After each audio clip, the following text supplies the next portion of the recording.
ঈদের দিন সবার শরীরে নতুন কাপড় সাজে, আমাদের বাবার শরীরে কোন রকম একটা সুতার পাঞ্জাবি বললে পড়লো না পড়লে নাই।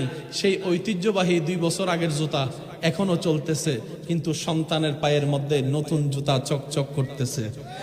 বাবারা ভালোবাসা দেখাতে জানে না, বাসে বাসে।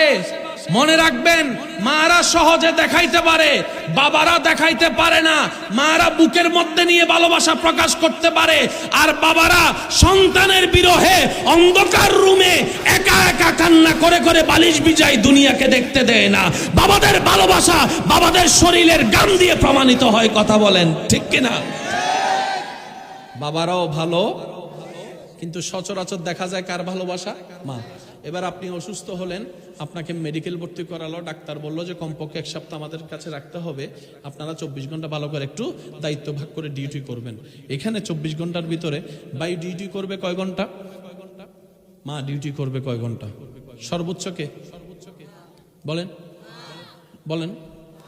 এবার আপনার পাশে আপনার মা আছে, উনিও তো মানুষ, প্রস্রাব তো করতে হবে। যখন প্রস্রাব করতে যাবে আপনার যত্ন নেওয়ার কোনো সুযোগ? উনিও তো মানুষ, তন্দ্রা ঘুম তো আসবে 2 দিন 3 দিন যদি না ঘুমাই, হয়তো আপনার পাশে বেডের মধ্যে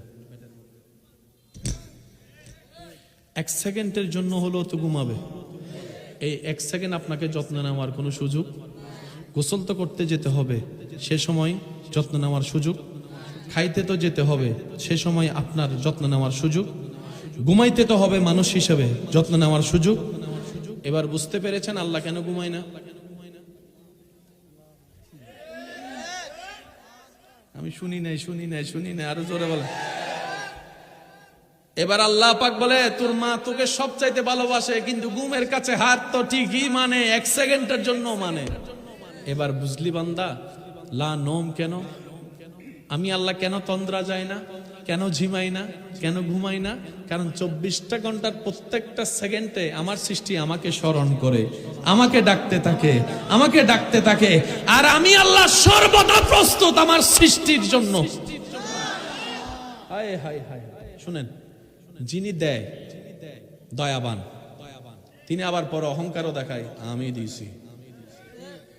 তার সামনে কখনো মাথা উঁচু করে দাঁড়ানোর ক্ষমতা, বড় গলায় কথা বলার কোনো অধিকার